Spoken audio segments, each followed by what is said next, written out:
আমার চেম্বারে একটা ছোট্ট পেশেন্ট, তো ও আপনাদেরকে আজ একটা কবিতা শোনাবে। বলো তোমার নাম। আমার নাম রূপকথা বিশ্বাস। একটু জোরে।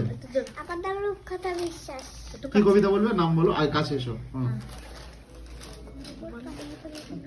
জোরে বলো, জোরে বলো। ওমর পাড়ার গরুর গাড়ি বোঝা করা কলসিয়ারি গাড়ি চালায় বংশী মতো সঙ্গে যায় ভাগ্নে মতো হাট বসে চেয়ে শুক্রবারে বংশী কার্যে পদ্মবারে জিনিসপত্র জুটিয়ে এনে গ্রামের মানুষ বাঁচে কিনে জোরে। উচ্ছে বেগুন পটল মূলো বেতের বোনা ধাওয়া কুলো সর্ষে ছোলা ময়দা আটা শীতের রাপা টসকা কাটা ঝাঁঝরি করা বেরি হাতা শহর থেকে সসকা ছাতা তারপরে কলসি ভরা এখো ঘুরে মাছি যত বেড়ায় উড়ে খড়ের আটি নৌকা বেয়ে আলো ঘাটে চাষির মেয়ে অন্ধ কানায় পথের পরে গান শুনিয়ে ভিক্ষা করে তারপরে পাড়ার ছেলে স্নানের ঘাটে জল ছিটিয়ে সাঁতার কাটে।